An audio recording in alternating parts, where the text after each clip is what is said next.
Sie hören Sport und Musik. Das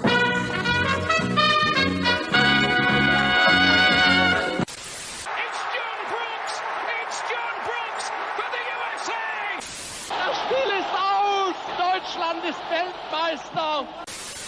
In a world where fans fight over whether to call it football, or soccer, two German men defy the odds and call it Fußball.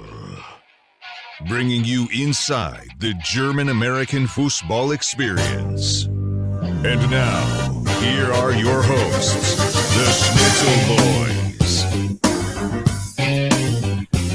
Yeah, yeehaw! Wie geht's? Los geht's! Wer Entschuldigung uns, we are sorry. We are a little bit late today on the live broadcast. So we apologize to our live listeners and viewers. And for those of you at home listening to us on demand, we are live on Monday nights. We can come and join the party. So why don't you come on next time? Join us Monday nights. But anyway, we are the Schnitzel Boys, and we are here to talk about what's going on this week in the German-American soccer experience. Bjorn, wie geht's? Gut, danke. Bitteschön. Very emotional week for NYCFC. We'll talk about it. But yeah, I'm good. I feel good. Not much different from the New York Red Bulls this week. Same old, same old. I will talk about that for a bit. How goes it? How is your move? How's your kitchen? Is that good? You get your appliances ready and everything? The kitchen is good. The appliances are working. The dishwasher is happening. This is the office that I'm still. Looks good. Thank you. Yeah, I have a new light though. I'm feeling like that is working. It looks well good. For me. That might be what it is. I still need to figure out my light. I saw one in IKEA one to get. I want to go grab that at some point. But as we talked about earlier, I'm in the middle of a tech hell. It's about a fancy new Dell machine to fix my whole thingy thing, and it's just not working. I sent it to them. They sent it back to me. It's still broken. And I had a technician come today, replace the motherboard and hard drive. It's still broken. So there's something wrong with my Lemon machine here. And Dell, you can do better. Dell, you can do better. You was in your warehouse twice, and you sent it to me broken. I mean, here's a suggestion. Plug it in. Take a look real quick first before you send it out to a customer. Just a little tip from your Uncle Stefan, who has all those great tips for the MLS TV deal. Now I've got all these great tips for the Dell customer service line. Ashton, you can't reach out to Ashton Kutcher. It's no longer in charge, right? You can't. Wait a minute. What, Ashton Kutcher was in charge of Dell? He got his start in Dell commercials, right? Is that? Did he? I thought it was that 70s show. Dude, you're getting a Dell. That's not Ashton Kutcher. That's not Ashton Kutcher. It wasn't? No, that was the guy who got put in jail for dealing drugs. And the article in the newspaper was, "Dude, you're getting a cell." That was the headline. Talking about the blonde guy and said, "Dude, you're getting a Dell." Those commercials.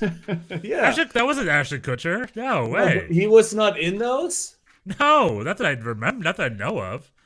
I don't think so. He was in that '70s show. He wasn't doing commercials. I just totally. He was in a super commercial with Mila Kunis, a Cheetos commercial, I think. With remember, It Wasn't Me, which was not a good commercial. That song, It Wasn't Me. Him and Mila Kunis, I think, were their Cheetos fingers. This would have been much way before that. But I guess maybe the Dell commercials were 2003-ish, 2004, because I was about to go to college. And Dell, it was all about customizing your Dell. And when that guy got thrown in prison, they had to get a bunch of new people to do the commercial, like a bunch of young college interns. But just customize your Dell, But Dell, you did me wrong, Dell. I was trying you because I didn't have a Dell before. I have a Toshiba, which I loved. But Toshiba doesn't make computers anymore, so I got a Dell. And you know what, Bjorn? I think it's time to go Mac. This has been coming for some time. I think it has been coming for some time. You have talked about this. This is now happening. The Mac revolution is coming your way. You're a Mac boy, right? I'm a Mac boy. I was I've been back and forth in my personal and professional life. There was at some point there was a period where the software that I work on in my job, Avid Media Composer, was not available on Mac, or at least the version that I was working on. So I was a PC owner for some time. But yeah, if you don't care to dig into the details of operating systems, and Macs are a little easier to navigate. Right. Yeah, for sure.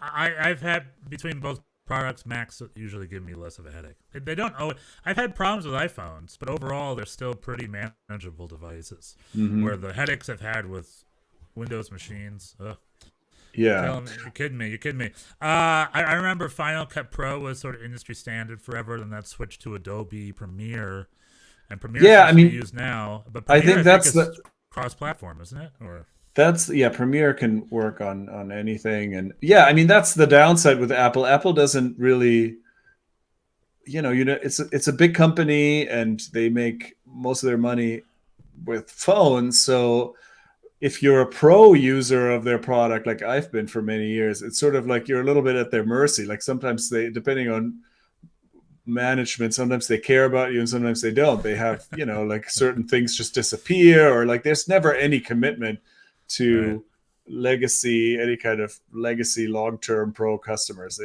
They could just get rid of things at a moment's notice. So that's the downside that I've had, the experience I've had with them. The Schnitzel boys are now the Schnitzel boys are now a tech podcast. The Schnitzel bots. We've pivoted. That's why we're late. We spent an hour discussing this. We're pivoting to be. And we still have tech problems up the wazoo. However, all I was going to say is I love that the whole world is at the whims of essentially two giant computer companies. It's one or the other. So whatever they do is they say jump, the world has to say how high. What are you going to do about it? Anyway, that's the last of our Schnitzel bots segment. Time. Schnitzel bots. Computer, which is an American word that is Germanized. There is probably a long-ass German word for it, like Rechts elektronische Maschine or some bonkers name like that. Like some giant word that is technically the German word for a computer. Like Rechnungselektronische Gemeinsammaschine or something. I don't know.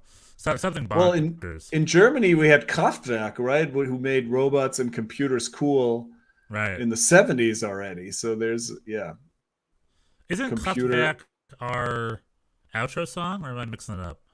No, that's Trio. That's Trio. Trio, right. Yeah. They were Kraftwerk's biggest thing. It was like well, they had Wir sind die Roboter. And they had a fahren auf der Autobahn. I think that's fahren auf der Autobahn. And the model, there's a song about a model that was a hit. They had they were pretty solid group. Yeah.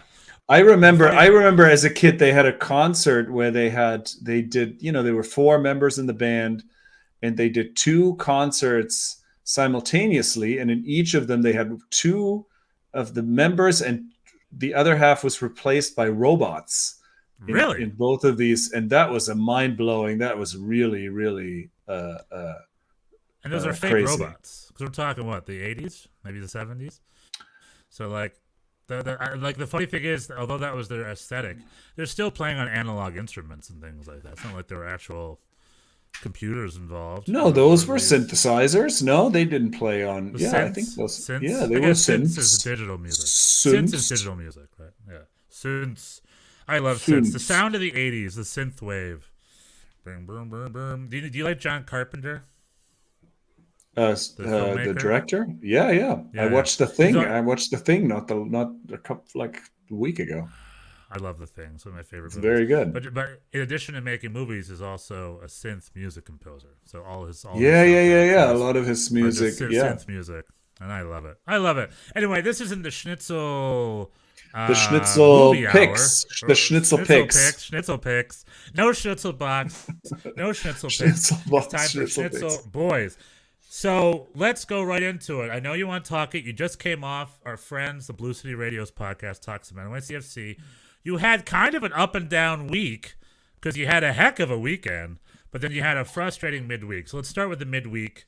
You were at my old stomping grounds, Red Bull Arena. Seattle Sounders was NYCFC. You were down 2 goals. You were 2 goals in the hole, and you had to get out of it. But unfortunately, it was what, a 1-1, a tough fought 1-1 draw, right? 1-1 draw. Did you see the game? I saw parts of it and I had to see the highlights. I forgot why I didn't. The first half was. I mean, it happened what has been happening. We started pretty well and then conceded, and then and then tied. Had a very, very good second half though. It was really an incredible second half with lots of chances, and the team really got together. I think it was almost like once they conceded that first goal, it felt like a weight had been lifted in a way. It seems like this whole CCL has been weighing on everybody a little bit. They've been talking about how the travel's been hard and just I don't know. It was just kind of and after they conceded, there was this sense of like, well, now there really is nothing to lose.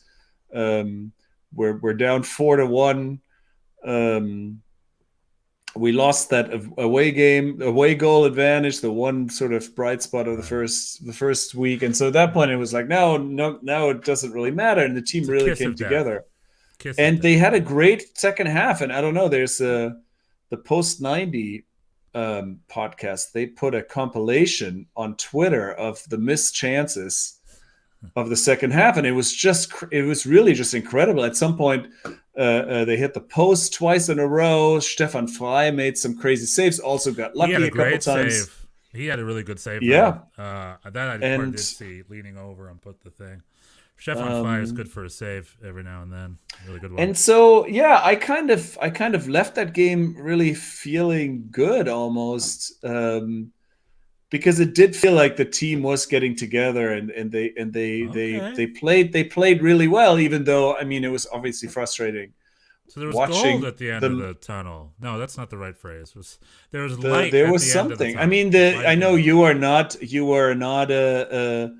XG expected goals aficionado, but the expected goals for this game were 3+ for NYCFC and under 1 for Seattle. So it was really a great, spirited, dominant performance, except, ball didn't go in enough. But so what you're saying is, if robots played the game, it would have been 3.5 to 0.8, and then you guys would have gone through on a 0.3 goal differential. That's not how that works. But if Kraftwerk was on the field, you guys would have gotten 3 goals, 3 Tore with the robo. No, I mean. Well, it's cool you felt good about it. So you're saying something clicked, and what we saw over the weekend is something did click, right? Well, yeah, they took their frustration out on Real Salt Lake. I mean, poor Real Salt Lake. Did you see Real Salt Lake did some trash talk? They just long. Oh my God! That tiny banner, right? They're like, I think we found it, and then Tati Castellano scores 4 goals plus 2 from Thiago Andrade, right? The guy you were worried about, right? Right, Thiago Andrade got 2. Was he you were worried about Thiago Martins. But Thiago Martins also had a better game on Wednesday. He played well against Seattle, and he had a better. He played. I mean, he didn't have a ton to do against RSL, but he had a good game too. And then, unfortunately, he got injured by the end of it, so he had to come off. So I haven't heard how serious that is. I hope that he's going to be okay, because he seemed to be settling in finally after having some rough outings, especially the one in Seattle. But yeah, Thiago Andrade also, he's sort of been a wild man a little bit ever since he's arrived at NYCFC. He's been a little bit feast or famine. He had some good games and scored some goals. He's clearly very talented. He's also sort of a little bit defensively all over the place at times. He doesn't. In the beginning, we were joking how he doesn't really play a position. He just kind of is everywhere. But he had a great game. Scored twice. Thales Magno was good too. I thought he didn't score, but he had an assist, and he just keeps impressing me. He keeps impressing me. In terms of, we have Daniel Young is asking us, what do you think NYCFC should do moving forward to build upon the 6-0 victory? Yeah, I think Yeah. I think this team. Thank you, Daniel. The Thanks team, for commenting. Yeah, thank you. Welcome. I think the team is fine. I think the team is fine, and I think now that this CCL journey is over, I think they're going to be okay. They have 3 more or even 4 more home games in a row, and I think the front line has come together. This particularly the second half against Seattle and this game was really the best I've seen the offense play without Maxi Morales, because he really has been really running the offense for most of it. And when he was out, the team has struggled, and they looked good in both of these games for large stretches. Maxi left, or is he still there? No, he has a little bit of an injury. I don't think it's. But isn't he leaving over the summer or something? Or did I miss? No, last summer. No, Maxi he's back for the season. I mean, he's 35 now. Right. It's not like there will be a time when we'll have to play without him, and for a while that really was a problem for this team. But Santi Rodriguez has looked pretty good in the number 10 position. He still struggled a little bit with his first touch, but the front line is good. I mean, Thales, Thiago, and Tati, when they're all firing, there's not a lot of MLS defensive that can really handle them. Especially if Tati's on fire. Yeah. Right now, Joseph Martinez, like we've been talking about, is a little off form, but Tati Castellanos fine. He's been scoring 4 goals in one game. That's not an easy feat. So good for him finishing up. Good for him getting on target. Yeah, he's back. He's back in the Golden Boot race after one game. Good luck to Seattle, who to move on to the CCL final. As much as I, as a soccer purist, would like to see the MLS champion then go on to win the CONCACAF Champions League, I'm just happy that any MLS clubs in the CONCACAF Champions League final, and I wish them the best. And they are now playing for the MLS crown. They host the second game. They go down to Pumas for the first game, and then they host the second game. So it's set up for them to do okay. Will you be rooting for Seattle in the CONCACAF Champions League final, Bjorn? Oh, I had not thought about that. I mean, I guess, well, if they're the first, then we can't be the first. So I guess that's I think I will. If you can't have it, no one can. My mentality, it's always I'd rather be beaten by the best. If we lose, like when Germany lost to Spain, I'm like, Spain now has to go win it. When Germany lost to Italy, it's like Italy now has to go win it. You know what I mean? In those I don't usually think that. And Seattle, I mean, it has to be said, Seattle, they are just did a I mean, obviously everybody does this, and we saw it in the UEFA Champions League, Atletico Madrid, but Seattle, that was a display of time wasting and shithousery. Sure. It's hard. I can't see myself rooting for them in the next round. After watching Rui Diaz and Lodero, go down for 5 minutes at a time every time they got somebody breathed upon them. Like, I don't know. There is a phrase in Mexican football, in Spanish. I don't exactly know the words in Spanish, but essentially translates to games are to be played, championships are to be won. And what that means is that a kitty cat? Yeah. Is that a kitty cat? Aw, what's he up to? Is it he or she? It's a she. Well, did she? What was her opinion of my Mexican? There you go. She's a little blurry, but anyway. And what that means is, like, you can play beautiful games, but when it comes to finals, you just need to win them. Yeah, I mean, fair enough. Do your thing. Fair. Go fall over. Hang out on the field. I was watching the New York Red Bulls game over the weekend, which we'll talk about in a second, and there was a lot of shithousery going on at the end of that game too. People cramping, hanging out on the field, and it's just like, get off the field, and the referee just standing there doing this, like, come on now, and it's like, ref, they don't care, like, they know they're wasting time, like they're pushing you over, they're pulling wool over you, so. But they needed to hold out for the draw or whatever. Daniel Young, I'm actually a huge NYCFC fan. What of the following positions should an MLS club pay high fees for? False 9, number 10, or winger? If it has to be one, I mean, the reality is all of them. But you're saying if it has to be one, which they've been doing, my opinion is a number 10. there's been a trend in MLS to go to Argentina or South America and get that, jogo bonito, dribble meister, number 10, like a Diego Valeri or a Maxi Morales, or what Miguel Almiron kind of had that position with Atlanta. Ignacio Piatti did that for Montreal. Every club kind of has one of those, like what Federico Higuain did for Columbus. Like that number 10. So I think that's one. I think Gustavo Bo has that role at New England, right? Am I wrong? Maybe I think you're thinking of Carlos Gil. Carlos Gil, something. Carlos Gil. Gustavo Bo is more 9, I think, right? Yeah. And that's a role worth spending on if that's how you're going to play. So that would be my 2 cents to that. But the reality is MLS pockets are deep enough to be able to pay a healthy salary at any position, plus depth. So, if we want to win the CCL, we need a strong 11 and a strong bench to boot, just like the Mexican clubs do. What are your opinions on that, Bjorn?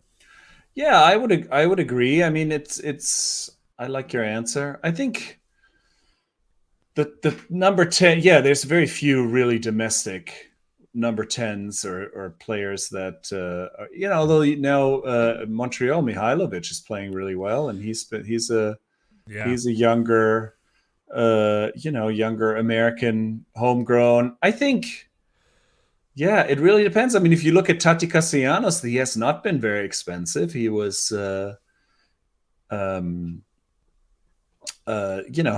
not been a DP, has not been a TAM player even for most of his time with NYCFC. And I think you just need a little patience. I think that's high fees are good, but also patience is good. I think, you see this, there's just, for whatever reason, the league has its idiosyncrasies and people just don't drop in and are amazing. I mean, we just went through this with Thiago Martins, who, by all accounts, I mean, I haven't seen much of him, I don't watch a lot of the Japanese league, but he was highly touted by a lot of people and DP signing, and he struggled a little bit to get in there. And Ronnie Dyla was talking about how, between all the travel, his wife is still in Brazil, she doesn't have a place yet. It's just it's a very different culture, it's a very different country, the league is very different. So I think high fees are good, but you also just need to give people time. And oftentimes when you pay so much money, when you have these DP spots and there's so much pressure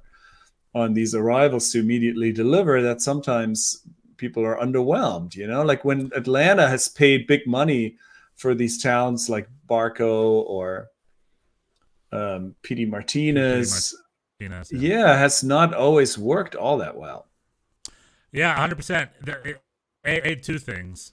Firstly, I want to say the Argentine number 10s, I was okay with it only under the auspices that there'd be young Americans shadowing them and training them, like an Emerson Hyndman at Atlanta or something, or whoever. Like if Maxi Morales is number 10, I would love a young American to just train with him week in and week out and kind of learn his style of game. Because I think that type of skill set should be like it's a disservice to the American game if we keep importing that and only importing that. Like, we should import number 9s and 10s specifically so that your youth players can learn and maybe replace them someday. You know what I mean?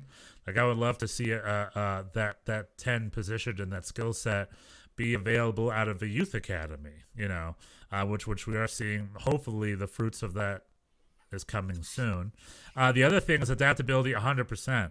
I mean, I mentioned earlier Patrick Klimala over at New York Red Bulls, our highest paid player. He had a rough first season, but, so did Bradley Wright Phillips. So it takes time. Eventually, Marcus Holgerson had a really rough first season. Mm-hmm. A season or two. Granted, we're in season 2, and Patrick Klimala is working his butt off, but still not working. So he needs a little bit more time, I hope, knock on wood.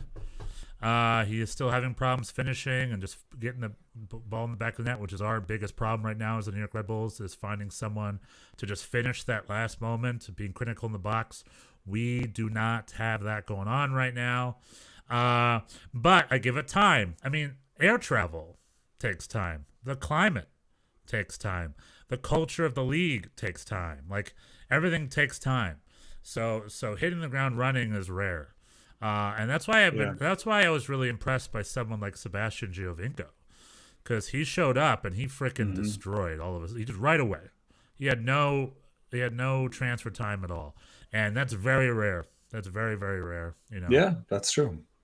So, but great to hear, Daniel, that you're an NYCFC fan. We welcome you with open arms, and glad to hear it. Half of us do.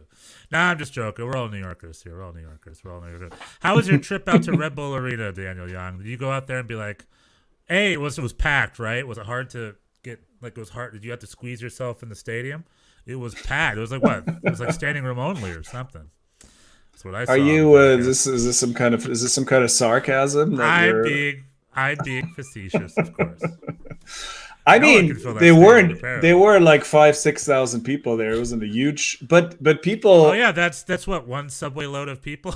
but the atmosphere was good though. People were into it and it's a great stadium. Showed up and it's a good. I am not. There are a lot of NYCFC fans who really have a problem with playing at Red Bull Arena. I'm not one of them. I think it's a good stadium. It's not that hard to reach, and it's better than a lot of the alternatives. So I know I'm in the minority there, but it's a good stadium. We had a great spot behind the goal. No, it's very good, and it was late enough.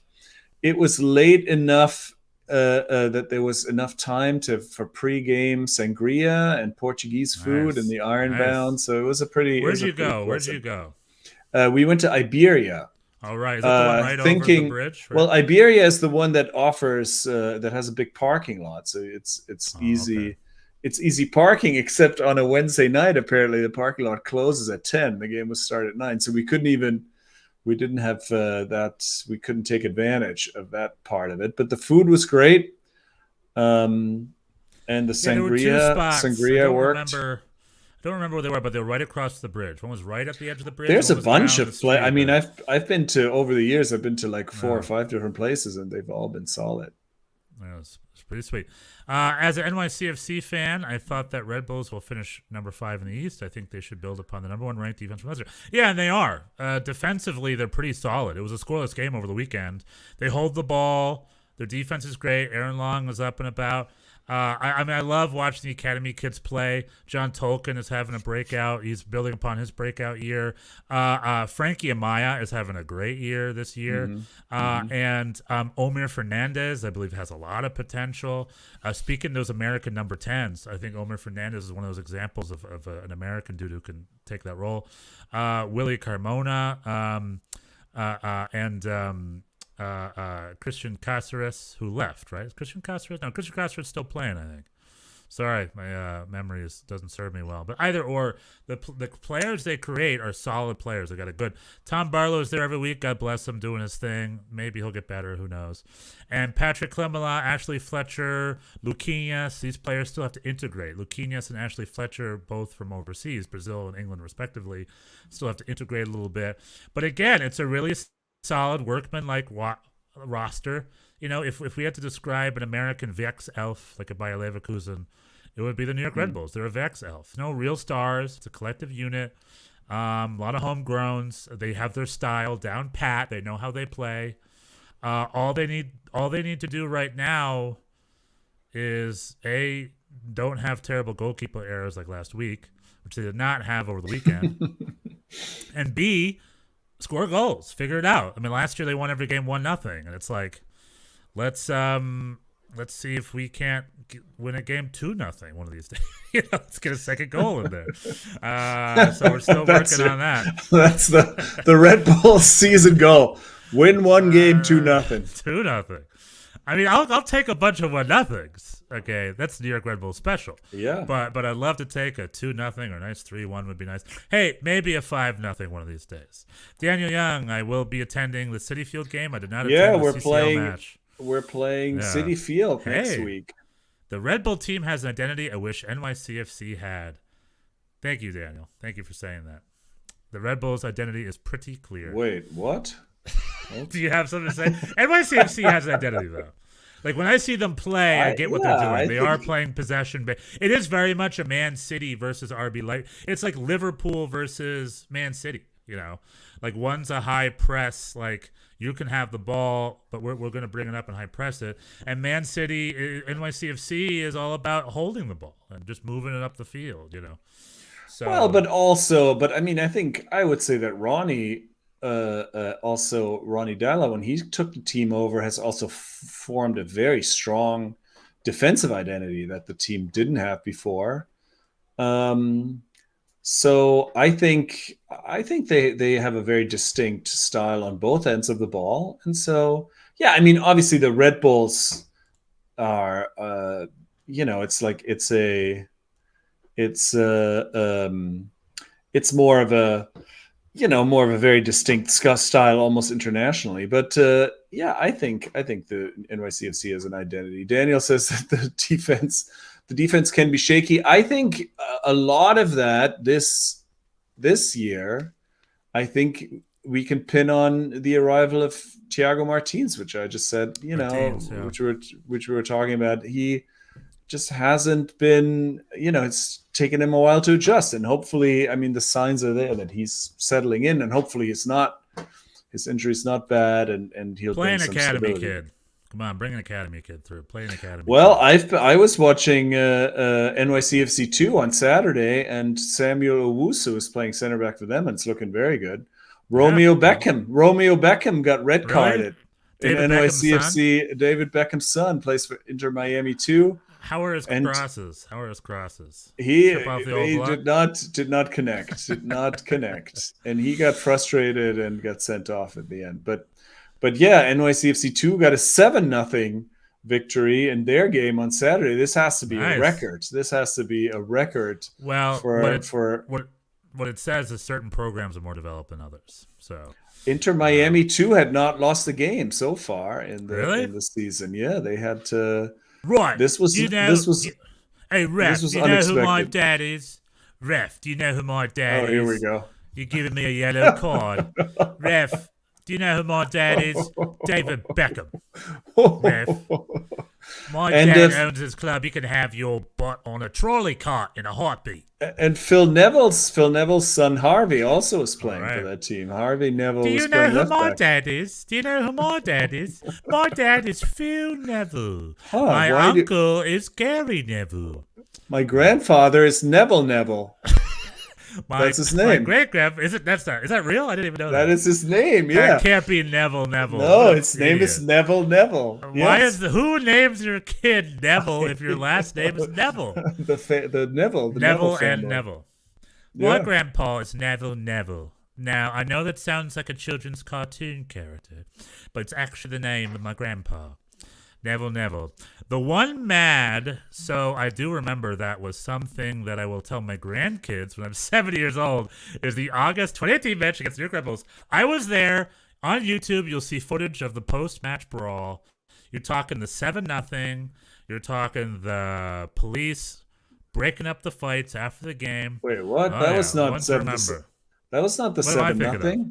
What do I think of that? That was 7.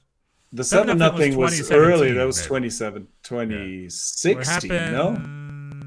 Well, it's on YouTube. We can look it up. It was 2016.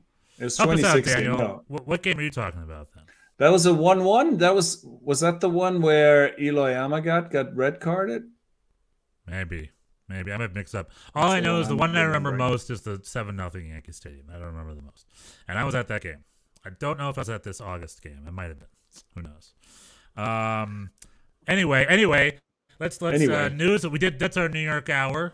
Although we're from New York, we're MLS centric. A couple news and notes around the league. Matías Almeyda is done. I was going to say the Matías Almeyda news. Inter Miami got a surprising win over Seattle, I think, right? Over the weekend? Yeah, I mean, Seattle rotating depleted, right? Almost their entire that was the Seattle reserves, yeah. But still, they got themselves a little win.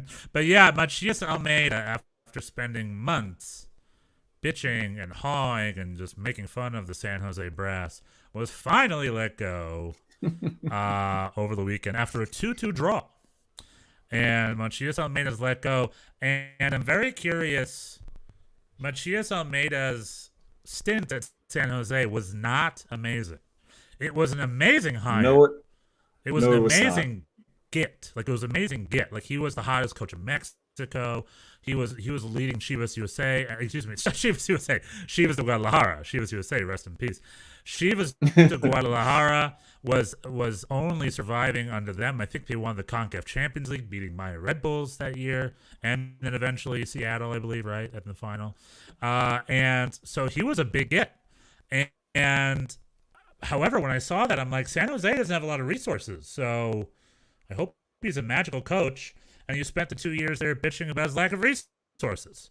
I think Matías Almeyda would be good at a place like Atlanta or something, but it just didn't work out for him in San Jose. And I'm curious if he'll head back to Mexico after this or what. I'm curious what his future's like. See where he ends up. I mean, he just seemed like a cool guy, an interesting coach. He had sort of a different system. I was kind of interested and I mean, not rooting for them, but I was interested in how that went, but it really never come together. And yeah, like you're saying, he always had that kind of attitude of like he was slumming it a little bit. Right. I have my brother-in-law lives in that area, and he's sort of soccer curious, and I kept trying to sell him on the earthquakes and Almeyda being an interesting guy, and it just never and you know, like he kept letting me down. Like whenever I tried to advertise it, they would go on a run and like lose 6 in a row. So yeah, it really, or they'd also lose high, they lose 5-0 or something. And at this point, it was just very it was long in the tooth, this relationship. I was surprised that he even still started the season as their coach. And so now I guess a couple weeks in, they've decided for a month. Enjoy your first month. He got fired up. He was like, what do I have to do? What do I have to do to get fired? Maybe I'll play Jackson Ewell at center back. That'll do it. And I guess that worked in the end. And it did it. Jackson Ewell will always get you fired. Triple G, hint. Okay, we got New York City. Yeah, so Daniel's saying that was the game. I was correct. That was the game. It was 1-1, but NYCFC was down 2 players because Eloy Amagad and I guess it was maybe Ofori, if I remember, got red carded, and then still we got a tie out of it with a David Villa goal. Yeah, it was an electric. That was an electric game. Yeah, I do remember that. That's right. It's those moments that tie you in forever. I have so many specific moments at Red Bull Arena. The snow match that is canceled at DC United. The conference semifinal also against DC United. The Yankee Stadium game we talked about earlier. There's those games you just remember. Those big games. Some you forget. Some I'll look at a highlight of a game. I'll be like, and then after a while, I'm like, I think I was at this game. You know what I mean? Like, I don't remember. It's like, do I remember that goal? But then there are some games you just remember. Well, I'm usually at the game, so that's. And you're at all the NYCFC 2 games, which is impressive. I mean, it just kind of, now that I'm in Greenpoint, which is almost Queens. It feels like, I mean, it's like by car, it's 20 minutes to Bells. It feels like a very casual kind of thing. Like I decided on short notice to go over there, and it was pleasant. It was some nice weather, and yeah, I don't know. Is that why you moved to? Is that why you moved to Greenpoint? I moved to Greenpoint to be closer to NYCFC too.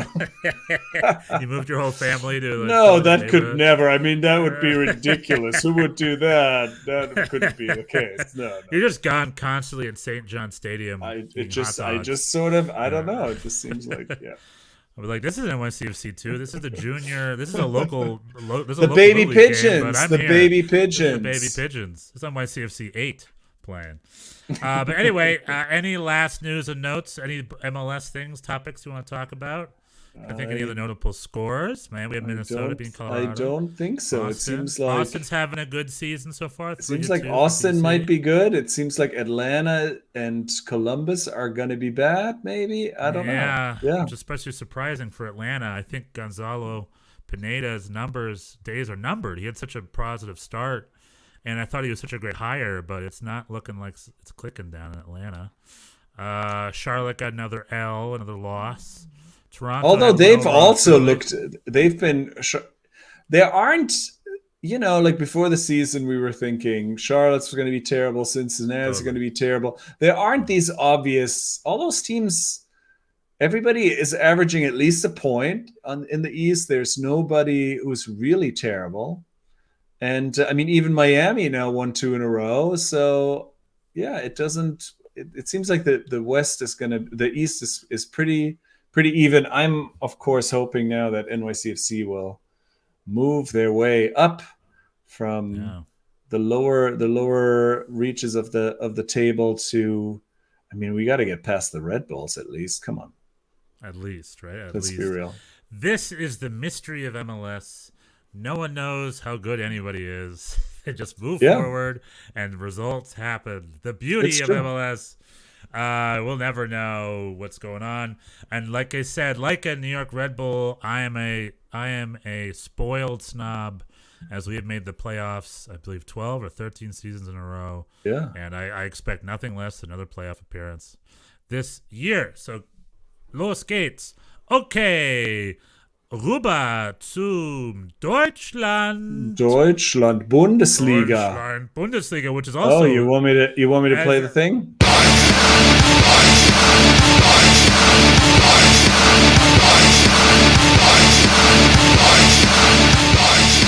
All right, very cool, Deutschland. Hey, where we go? Oh, let's start. Here we go. My grandfather actually went to Rochester, New York, to see Dortmund earn the key to the city back in 1972. Wow. Expand on that. I want to hear that story. So BVB, Borussia Dortmund were in Rochester and got the key to the city. It might have been an NASL, maybe summer tour. They played the Rochester Lancers, which they were called at the time. Maybe featuring a young Dave Sarakin, who used to play. How do you know that they were called the Rochester? Did you just look that up? Or no. In 1972, the Rochester team was the Rochester Lancers. Perhaps. Let me Google. Well, hey, man, I know American soccer. I am the American soccer equivalent to your, 1970s German soccer. I know 1970s American soccer. Let's see if they're called the Rochester Lancers. I didn't know Dortmund was in Rochester in 1972. That I did not know. That's new to me. But I did know that European teams would come to the States. They've been doing that since the 50s, maybe even before that, since the 40s. Trying to think who. Yeah, the NASL team, the Rochester Lancers, 1967 to 1980, baby. Yep, they were the Rochester Lancers, featuring Dave Sarakin, the current coach of North Carolina Football Club, NYCFC, formerly the coach of the U.S. men's national team, and also once the coach of the Chicago Fire, but always Bruce Arena's associate coach. That is your week. That is your short history lesson on Dave Sarakin and the Rochester Lancers. Wow, amazing. Apparently, Dortmund got a key to the city. I wish I could see that. On YouTube, there's this cool documentary of this British team, I think Hull City, going to Tampa Bay for the summer, like 1971. Oh, 72. Wow, okay. And it talks about their Florida trip and this NASL club. And then during the ending credits, it's like the Tampa Bay Rowdies have since been defunct since this documentary's been released because they shut down like a month later after the documentary. But anyway, I love old random American soccer obscure facts. There are so many. Did you know, Bjorn? I didn't. Whatever you're about to say, the answer's no. I did not know that. Before the NASL launched, there were two leagues, the USA, the United Soccer Association or something, and then the ASL, I think. My laptop's about to die, so I need to plug this in. Sorry, Vamp. I got to plug in before I die. Vamp. Okay. Vamp. So I cannot continue the story that you were telling because I have no idea what you were talking about. So Stefan is looking for his power cable. Maybe I'll start talking about the Bundesliga weekend. We had only 4 games left now. This was the 30th match day. And I guess I'll talk about my team, Bochum, but only briefly. It was a very forgettable game for them. There was a red card. Freiburg scored twice early.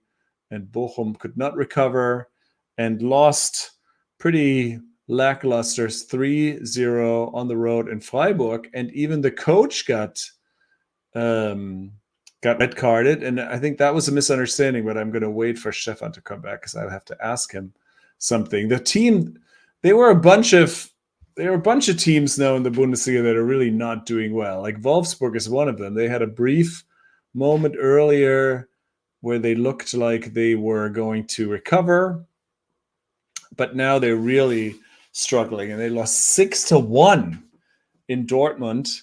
Dortmund scoring 6 goals. Erling Haaland got 2, I believe, and Wolfsburg also set a record for the lowest. They ran less. I read this today in Kicker. They ran less than 100 kilometers as a team, and only 4 teams in the history of the Bundesliga, since they've been keeping track of this particular stat, have run less than this Wolfsburg team. And Max Kruse is on it now, so you can, he's definitely a candidate. Yeah, Wolfsburg is not looking good. I mean, they're probably going to stay clear of the relegation zone, but they definitely had higher hopes for the season. Another team that's really struggling is Bielefeld. Bielefeld, I mean, obviously they lost at home to Bayern 3-0, and they probably didn't expect to get much out of that game. But Nagelsmann, the coach of Bayern, was kind of merciless with them. He was saying how they weren't really even defending and how Bayern could have scored many more goals. And he was not impressed with how Bielefeld was playing. That was another team that early after the winter break, they looked like they were going to make a run for it, perhaps, and not be stuck in the relegation zone. And now they're in real trouble. They're in 17th place with 4 games to go. And Hertha Berlin even got a huge victory on the road at Augsburg. So Augsburg is also not safe. Oh, Stefan is back. Hey, can you hear me? I can hear you. Excellent. Sorry, my laptop died. Sorry about that, but I'm back. So we're talking, but don't let me interrupt. Yeah. We're no, please interrupt. I was gonna the one thing I was talking about Freiburg against Bochum, and Thomas Reis got red carded. Bochum was really never in that game, fell behind early, and then Stefidis, the center back, got red carded for a really late tackle. And then Thomas Reis did this. Do you know what that means? That means du hast nicht alle Tasse im Schrank, right? Yeah, it's like, it means you don't. That's German for you don't have stupid? every teacup in the cupboard. In America, you'd say you're not exactly the sharpest knife in the drawer, or in the South, you'd say you're about 2 cans short of a 6-pack, something like that. So so for those that are only listening to this, it's like this hand sort of back and forth in front of your face. In Germany means like you're not all there, and he got red carded for this because the referee thought he was doing that towards him, right? When really he was doing it towards his defender, who he was very unhappy with. He was like, because he was saying, we're already losing the game, we have a lot of games left, we're a little thin at that position, and so he gets sent off for no reason. He was not impressed, but the referee thought he was calling him, not all there, and he got a card, and he got thrown out. And then after the game, he tried to explain that this is not who he meant. It's also very German, by the way. Like as an American, no, to turn around to your defender mid game and call him an idiot. It's a very German thing. Like in American culture, that's more frowned upon. But German culture is like, what the hell is wrong with you? What are you doing? What's happening? Yep. Yeah. No. Du hast die alle Tasse im Schrank. Thomas Reis wasn't into it. I was saying how in the Bundesliga there are certain teams that are on a roll and certain teams that are really not. And the ones that are not are Wolfsburg. Hertha got a big win on the road in Augsburg. But Bielefeld and Wolfsburg are struggling. So is Hoffenheim. Hoffenheim at some point we were thinking they were fourth place. I think they were third place at one point. They were right? perhaps a Champions League contender. They're really not that. They couldn't only get a scoreless draw at home against Fürth. So Bielefeld looks like they're in trouble. Fürth is already gone, right? If it's not this week, it's official next week. Next week it's going to be official for them, most likely. Overall, next week's a big week because I think next week also officially would clinch Bayern München too. I think, right? Or is it 2 weeks? Not officially. If Dortmund wins, they not officially. I mean, they obviously still be have a have the goal difference. Yeah, but probably. But possibly. If Dortmund ties and Bayern win, then Bayern is the Bundesliga champions next week. Mm-hmm. So it's possible. RB Leipzig had a big win over Bayer Leverkusen to hop them and finish third spot. So Bayern, Dortmund, and RB Leipzig round out the top three, which at the beginning of the year you'd put money on, but they had quite they had a struggle. Yeah, they came back. We haven't talked about how you were correct in Bayern. Kind of in a lackluster way, going out of the Champions League. Yeah. Oh, did we not talk about that? Did that happen? Oh, that happened this past week. Did we not? Yeah, it did. Or no, wasn't that last week? No, it was the same week as the NYCFC game. Oh, well, we need to talk about that. But Bayern. Oh, you know what else we need to talk about? Please, what? I'm all over the place because I kind of want to finish my Rochester Lancer story. First things first. Did you read the grandfather actually visited that city? Did you read that out loud? My grandfather, our fan Daniel Young here, my grandfather went to Rochester, New York to see Dortmund, the key city back there too. My grandfather actually visited that city at that time as he's a big fan of German soccer. He told me that the game was the downtown baseball stadium back then. That's right. They played, I think even the modern Rochester Raging Rhinos probably played at that same stadium. And now there's a team in Rochester owned by Jamie Vardy, I believe. Yeah, I think right. Well, that's in the same. They're in the same. They're the only independent team in the league that NYCFC 2 plays in, MLS Next Pro. Right. I mean, I'm pretty sure Jamie Vardy thought that this was like a New York team. Yeah. It's a suburb. It's a suburb.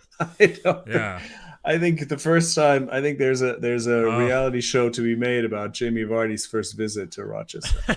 I don't think they can put the things he says on TV. I think they keep him away from limelight on TV. I misread. Daniel just said, I actually want to see Bayern Munich versus Dortmund at Red Bull Arena. I thought you said I went to see Bayern Munich at Dortmund at Red Bull Arena. I'm like, when did that happen? It's like, I missed that. It's like, when did that happen? I think Bayern versus Dortmund would probably have to be at Giant Stadium, I think, or at what's it called? Probably whatever it's called. That'd be pretty crazy. I saw. Was it 2-3 years ago? I guess I saw the Super Cup. So Bayern played Dortmund in Dortmund before the season. Yeah, and they were definitely in Germany, right? In Germany. This was pre-COVID. There were a lot of people there. That was fun. I watched Bayern play Juventus in Philadelphia a couple years ago in the rain. In the terrible rainfall, but it was still a lot of fun. Took the bus down there, took the bus back. It was a fun day in Philly to watch my Bayern, die Bayern. But anyway, so we have Bayer Leverkusen having a pretty quiet, good season this year, cementing their spot at fourth. If I were I'd bet that's our top four. By the end of the year, we got Bayern, Dortmund, Leipzig, Bayer Leverkusen. That would be if I put money on it, that's how that would end. And as far as those to go down, which is the most exciting thing, Bochum's doing great. Augsburg are okay. Bochum's playing. Yeah, like you were saying, the next week's going to be big. We have Bochum plays Augsburg, Hertha plays Stuttgart. So that's a big relegation two battle. 6-pointer games. Yeah. And Bayern against Dortmund, which is not as. So actually you are correct. So Bayern can win. If Bayern even a tie is enough for them to maybe win it. Yeah, so next actually week, no, tie would not be enough. They'd have to win to clinch it. But Bayern are going to beat Dortmund. Okay, Dortmund doesn't have a defense. So Bayern going to beat Dortmund next week. They're going to win the league. Okay. And then, like I said, those two bottom feeder games could very well determine who's struggling down there. So that's what the eyes are on. Games. As far as Europe goes, Bayern München are out. 2 Spanish teams, 2 English teams in the Final Four. Go La Liga, go EPL. Bayern München, you could have had a better year. The Bayern fans already talk about Nagelsmann out, which I think is freaking ridiculous. They should give him at least another year or 2. However, do you know who eliminated a rejuvenated Barcelona on Thursday? Eintracht Frankfurt, yeah. That was crazy. Frankfurt knocked out Barcelona in a crazy game. Barcelona? Barcelona with a TH, Barcelona. Ibiza, Barça, Catalan, Visca, Barcelona. Barcelona, go home. Adios, Barcelona. And Frankfurt and RB Leipzig move on. That was I don't know what adios is in Catalan. What character was that? That was adios. It's a duck. It was a slightly Asian. It was a slightly Asian sounding man. Well, it was a dude with a lisp. It was just a dude with a lisp. Adios, Barcelona. He was a little kid who was excited. Adios, amigo. Barcelona. Tschüss. So we have Frankfurt and Leipzig still in the Europa Liga. Vielleicht we'll have a German Europa Liga winner this year because Villarreal is busy duking it in the big boy league. That's right.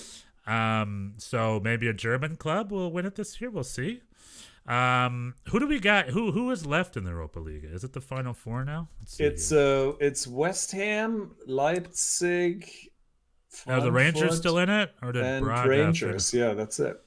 Let's see. Yeah, they're still in it. They survived overtime against Braga. Rangers and Leipzig, West Ham and Frankfurt. Yeah. 2 good matchups, by the way. Yeah, pretty good. I think Leipzig have the edge against Rangers, but Rangers, who beat Celtic over the weekend, are slowly having a pretty dang good season themselves. And Frankfurt and West Ham is pretty tight, too.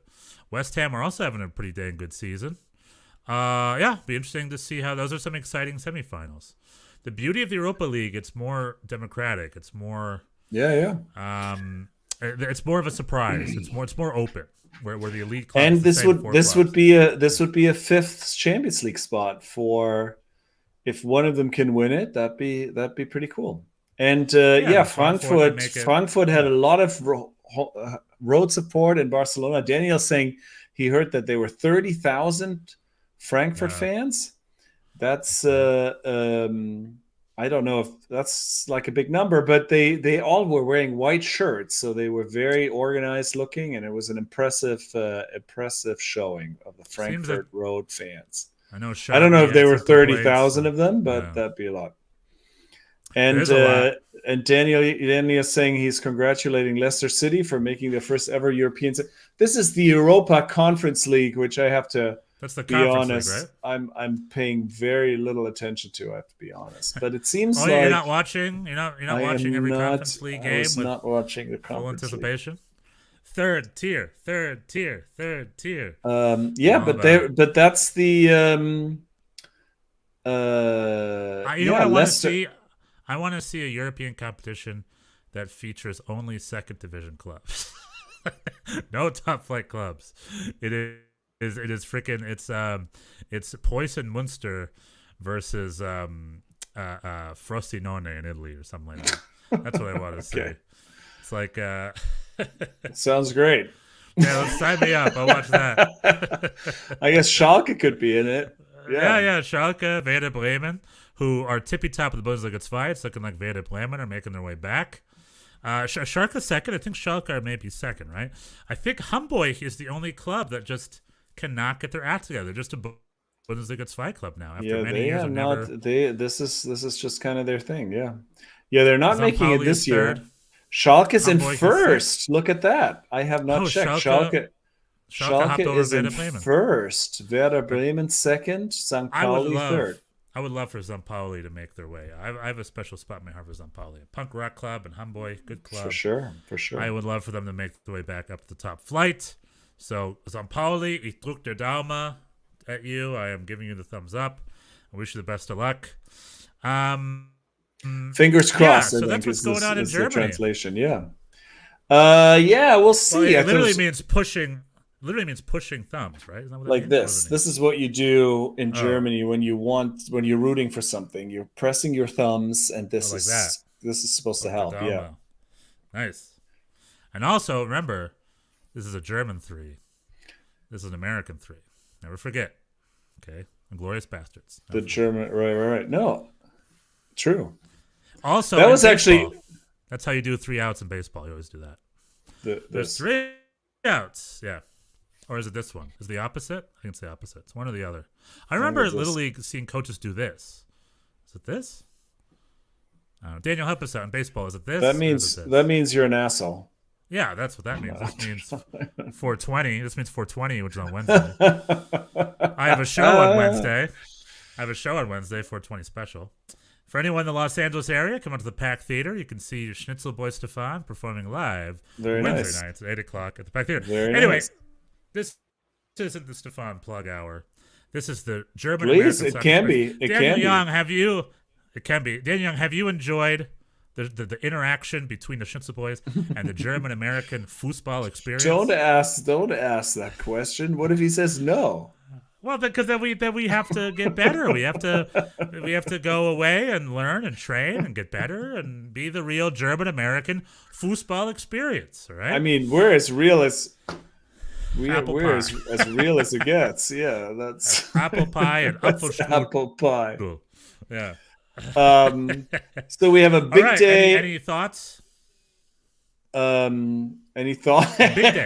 Any thoughts at big all? Day. You were saying your thought. Daniel said, of course he loved it. Thank you, Daniel. We're here every Monday night. Join the party. Appreciate it. All right, Bjorn. What do we got a big day of? I'm in anticipation. Big day, and then I will finish my American soccer history story too. That's what. Oh, please do. No, the next Bundesliga, next Bundesliga match day is a big one, as you already said. MLS Stuttgart, Pellegrino Matarazzo. We're rooting for him, and MLS has some. NYCFC is playing Citi Field, yet another home stadium. That'll be fun. I think it's even thinner, isn't it? It's 1, 2, 3, 4. Our fifth or sixth home stadium. I remember Yankee Stadium, seeing... Citi Field, Hartford, Los Angeles, and Red Bull Arena. It's the fifth. It's our fifth home stadium of the season. When are you guys going to get a dang stadium already? Who's the man? Eric Adams. Come on. Don't get me. I'm tired. I'm tired. Of course. You know what they've done forever in Manhattan? They pitched it a million times. Is to build a stadium on the waterfront, like west of the Chelsea Piers. And I think it's a decent idea in theory, but seems like a nightmare. It seems incredibly dangerous. Would you want to go and sit at a giant 30,000 seater stadium floating above the Hudson River? Would you want to go to that stadium? Yes. You would? I would be like, this thing's a disaster waiting to happen. What do you mean? There's engineers and I trust that people will do this. That they'll do this safely and reliably. I don't think I go over bridges, and I don't know. Do you think it's not a bridge? It's not a bridge. It's a stadium. It also would be weird with the skyline. I think, you know what I think would actually be cool, logistically it would be a little bit of a nightmare for parking stuff, is I would love for them to build a stadium on Randall's Island. I think that would be pretty cool. Yeah, and they have that track stadium already. Yeah, that'd be pretty cool. Yeah. And you could have anywhere they want to put it except Staten Island. I was gonna say Jersey. No, it's going to be in the 5. That's the whole. That's the Long whole Island. It's the 5. It's the 5 boroughs, man. Yeah, but no one builds the 5 boroughs. What if they built their stadium in Nassau County, Long Island? Would you be okay with that? This is. What about that Rochester story? Okay, it's not really Rochester's story. It's just back in the day. I've got a lot of history stories. There's a great story of Hakoah Vienna. You know who Hakoah Vienna are? Nope. Hakoah Vienna were the best team in the world back in like the 30s. Now, before Germany was a football might in the 50s, Austria was a bigger, better team. Did you know that? And Hungary in the 50s, but it was Austria. But I'm talking the 30s and the 40s. It was Austria. Okay. Austria, they were, I forgot the coach's name, but they were a whole thing. Austria was crushing it. Anyway, there was an all-Jewish team called Hakoah Vienna that played in Wien, Hakoah Wien. and they would play in the Polo Grounds in New York every summer for a season tour because European clubs have been coming to the United States since the frickin' early 1900s. They've just always been coming here. And then when they went to New York, they had such a blast because New York was vastly less anti-Semitic than anything they've ever experienced in Europe. There's a Jewish community in New York and stuff, and they played in front of like 50,000 New York, mainly from the Jewish community, at the Polo Grounds. And a little New York history. I don't know if you know what the Polo Grounds were, but the Polo Grounds. Yeah, that's where the Dodgers played, right? So the Dodgers played, where the Yankees played. It was literally a horse polo ground in what's modern day Western Harlem. And there's a department complex there now where old steps from the Polo Grounds are still there. You can see the steps. That's about it. The fields are long gone. But that's where like NYCFC would have played if that stadium was still there today. It's where the Yankees used to play before they went out to the Bronx. Anyway, a lot of them ended up just staying in New York. And one of them, I forgot his name, Rudolph, I forgot his last name. Rudolph became the head usher at the Met, the Metropolitan Opera. And he was the head usher at the Metropolitan Opera until he retired and passed away in the 70s. So there's a little history of some Austrian soccer history. What a tale. But what I was trying to say it was a lovely tale. I just love the idea of that. I'm just like, people are like, you know what? Let's just stay here in New York. And not this is good, yeah. Defecting from Austria. Yeah, which at the time, it was the 30s, and you got to defect. So thankfully, they were the lucky ones and they got out in time. However, I think in the 30s, it wasn't like you just booked a plane the next day. They were lucky. It's like if you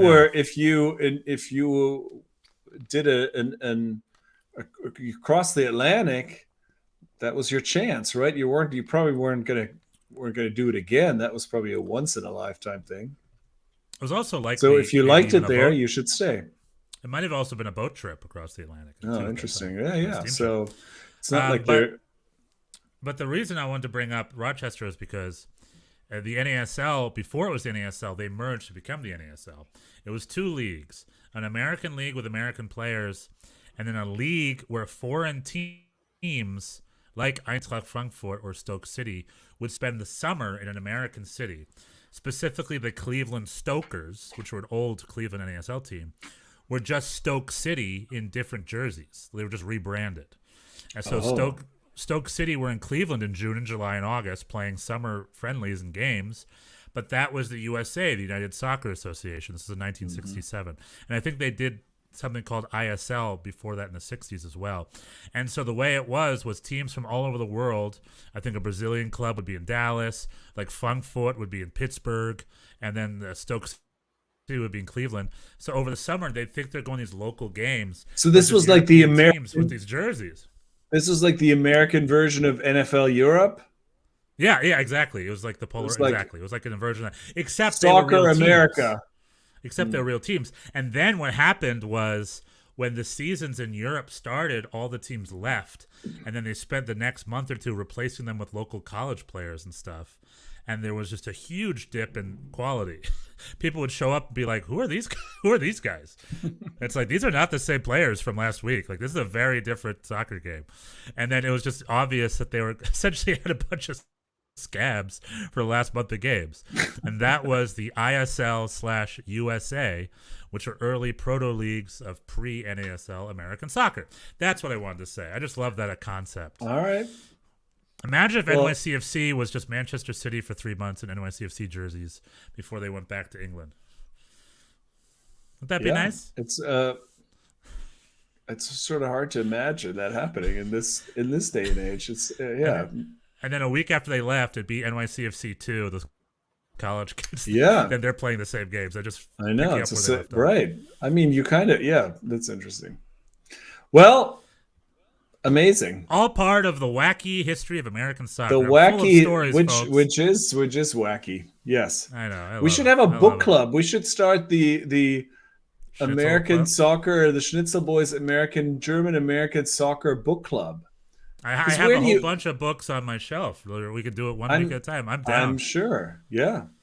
A great read of German soccer history is Tor, the history of German soccer, written by Uli Hess-Lichtenberger. Great book. Probably my favorite book. That's a really good book. Yeah, it's true. And he was also one of my favorite journalists of all time. He used to write for ESPN FC all the time. He's very, very good.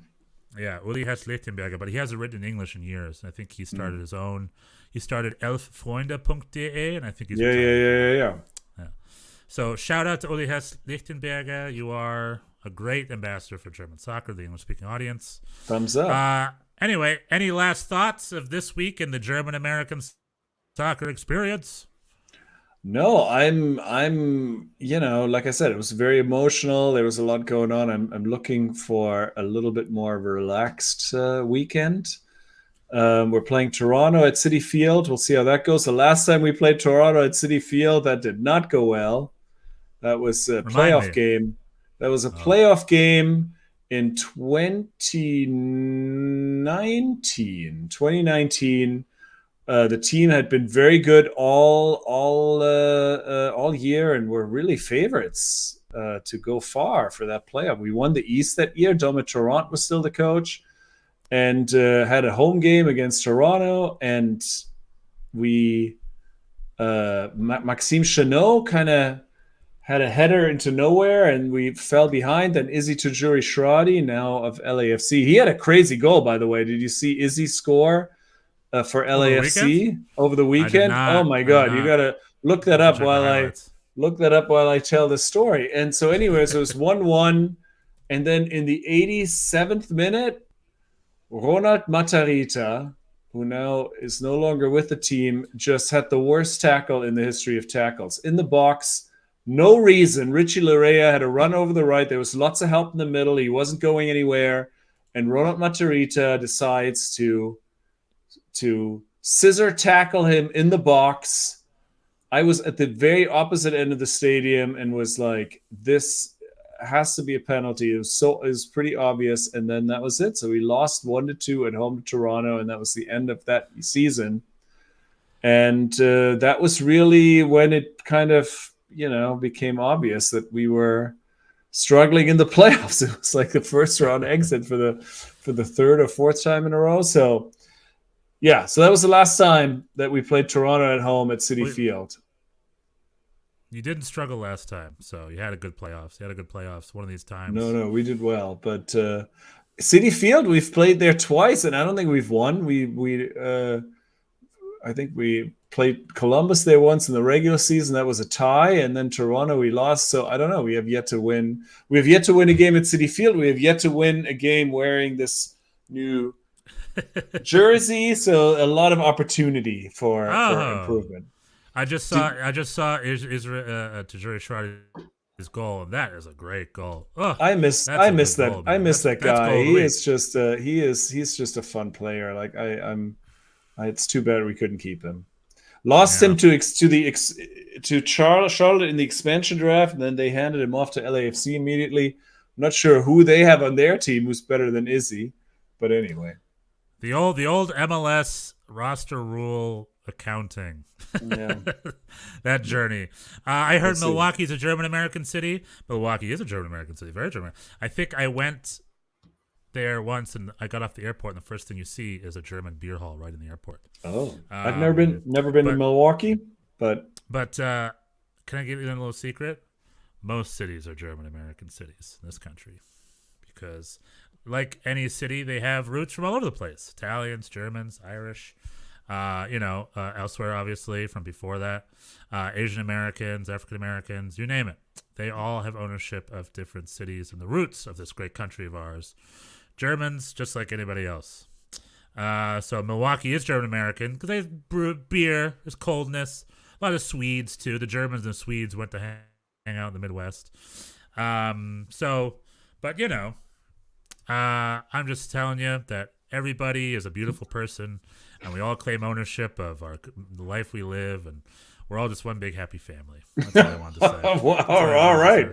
Very nice. Very nice. My heart has been warmed by your inspirational words, Stefan Schnitzel. Jawohl. Dankeschön. Okay, well, I wish the best. Should we play the loop? Let's play the loop. And we got big relegation battles in the Bundesliga next week with our eye on it. Will Bayern clinch the title? Will Seattle Sounders finally be the CCL champions? And how is it looking? Will we win a game at City Field? We want to get at City Field in those kits, in those orange kits for the double. I don't know. whammy. I don't know that we're gonna. These are the road kits. We're probably not gonna wear them on. I say do it because every NYCFC game is a road game. Ladies and gentlemen, I have been Stefan Schnitzel alongside my host Bjorn Schnitzel.